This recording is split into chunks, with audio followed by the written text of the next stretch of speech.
मैं हूं कनुप्रिया सत्तन और आप देख रहे हैं खबर 100 न्यूज। आइए नजर डालते हैं आज की कुछ खास खबरों पर। बुधवार को भोपाल के कुशाभाऊ ठाकरे हॉल में रोजगार दिवस के मौके पर स्वरोजगार योजनाओं के अंतर्गत लाभान्वित हितग्राहियों को ऋण स्वीकृति पत्र का वितरण और संवाद कार्यक्रम का आयोजन किया गया। कार्यक्रम के बाद मुख्यमंत्री शिवराज सिंह ने कहा कि स्वामी जी के विचार हमें प्रेरणा से भरते हैं। उनके जन्मदिन को युवा दिवस के रूप में मनाया जाता है। मध्य प्रदेश सरकार ने तय किया कि इस दिन को युवा दिवस रोजगार दिवस के रूप में मनाएंगे। उन्होंने कहा कि मुझे बताते हुए बेहद खुशी हो रही है कि सरकारी क्षेत्र में रोजगार देने के तो अलग प्रयास चल ही रहे हैं, उसके अतिरिक्त प्रधानमंत्री की अनेक योजनाओं और राज्य सरकार की योजनाओं से हर महीने 1 लाख रोजगार देने के प्रयास हो रहे हैं। सीएम ने कहा कि कुल मिलाकर आत्मनिर्भर भारत पीएम मोदी के नेतृत्व में बन रहा है। वैसे ही मध्य प्रदेश भी आत्मनिर्भर मध्य प्रदेश बनने की दिशा में काम कर रहा है। अलग अलग योजनाओं के अंतर्गत,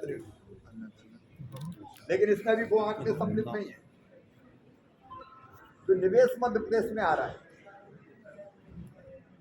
कुटीर उद्योग, लघु उद्योग, सूक्ष्म उद्योगों में, मध्यम उद्योगों में और बड़े उद्योगों में वो निवेशक भी बहुत तेजी से आ रहे हैं। हमारे यहाँ अनेकों 13 क्लस्टर स्वीकृत हुए एमएसएमई। उनमें लोगों को अलग रोजगार मिलेगा। एक दिन में ही इसी कुशाभाऊ ठाकरे हाल से हमने 1900 से ज़्यादा एमएसएमई इकाइयों का भूमि पूजन किया था 7 अप्रैल। उनमें काम तेजी से चल रहा, उनमें रोजगार मिलेगा। तो निवेश जो आ रहा है उसके माध्यम से जो रोजगार के अवसर सृजित होंगे, प्लेसमेंट के रूप में कई नौजवानों को फिर हम भर्ती कराते हैं, वो प्रयास अलग है। तो कुल मिला के आत्मनिर्भर भारत जो प्रधानमंत्री जी के नेतृत्व में बन रहा है, उसके लिए आत्मनिर्भर मध्य प्रदेश, उसके लिए आत्मनिर्भर युवा और हर परिवार बने, इसलिए आजीविका और रोजगार से जोड़ने का यह अभियान चल रहा है और उसी के अंतर्गत ये आज की उपलब्धि हासिल। स्वामी विवेकानंद की जयंती पर कांग्रेस ने भोपाल स्थित पॉलिटेक्निक चौराहे पर विवेकानंद की प्रतिमा पर माल्यार्पण किया और विवेकानंद को याद किया। इस मौके पर कांग्रेस नेताओं ने विवेकानंद के बताए रास्ते पर चलने का संकल्प भी लिया। इस दौरान पूर्व मंत्री पीसी शर्मा ने मीडिया से चर्चा की और कहा कि बीजेपी सरकार को युवा दिवस के मौके पर रोजगार मेले की बजाय बेरोजगार मेला लगाना चाहिए, जिससे बेरोजगारों की सही स्थिति के बारे में सरकार जान सके। पहले आज विवेकानंद जी की 158वीं जयंती है। मैं बहुत शुभकामनाएं भोपाल वासी और मध्य प्रदेश वासियों को देना चाहता हूं। और युवा दिवस है आज। सरकार रोजगार मेला भी लगा रही है, पर ये 200 लोगों को इसको लगाना चाहिए, इनको बेरोजगार मेला, क्योंकि 40 लाख लोग बेरोजगार हैं युवा और 48 लाख पीएम पोर्टल पे मजदूर रजिस्टर्ड हैं। ये पहले देखो तो ये जो है ये चाहते क्या हैं। ये विवेकानंद जी ने भी कहा था कि पेट सबसे बड़ा धर्म है। हमारे यहाँ कहा जाता है कि भूखे पेट न होई भजन गोपाला। तो ये रोजगार चाहिए लोगों को, जो 1 करोड़ के करीब हैं लोग मध्य प्रदेश में, उसकी बात करें। 100-200 लोगों को बुलाने से कुछ नहीं होगा। चलिए, आपने स्वामी विवेकानंद जी की आज 158वीं जयंती के अवसर पर मैं उनके श्री चरणों में प्रणाम करता हूं, नमन करता हूं। उन्होंने संदेश दिया था कि इस देश के युवा राष्ट्र का बेहतर निर्माण कर सकते हैं। हमेशा युवाओं के साथ में रहने वाले स्वामी विवेकानंद जी की जयंती के अवसर पर मैं पुनः प्रणाम करता हूं, नमन करता हूं।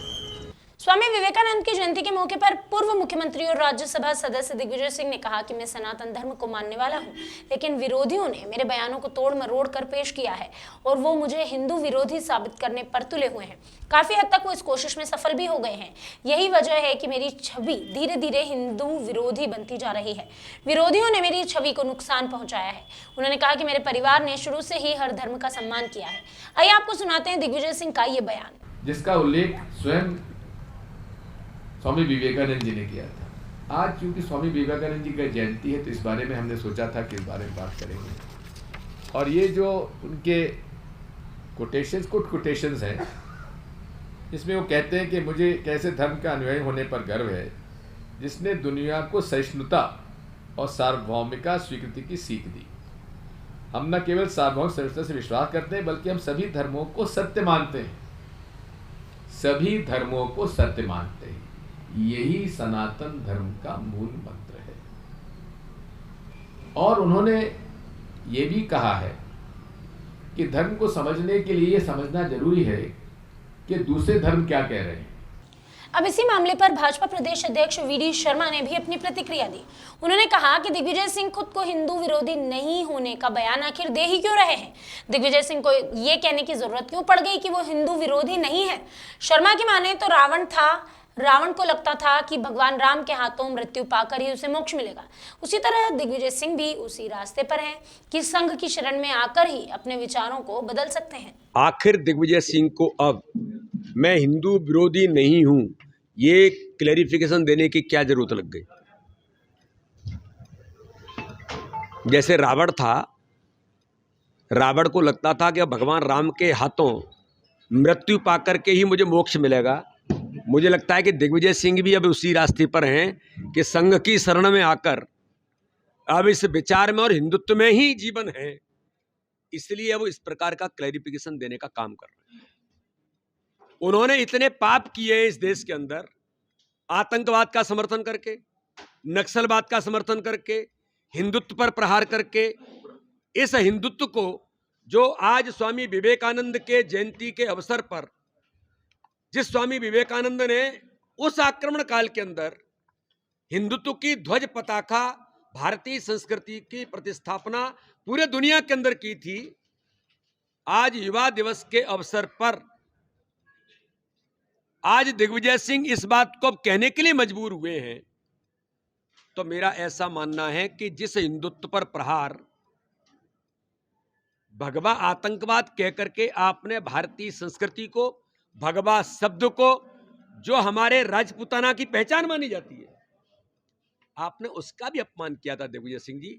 आज आपको अब लगने लगा है कि इस देश के अंदर, इस समाज के अंदर हम इसी धारा में मैं अपने आप के अब उन पापों को धो सकता हूं। तो दिग्विजय सिंह जी एक बयान दे करके और प्रेस को ये कह करके कि मैं हिंदुत्व विरोधी नहीं हूं, इससे आपके पाप नहीं धुलेगी।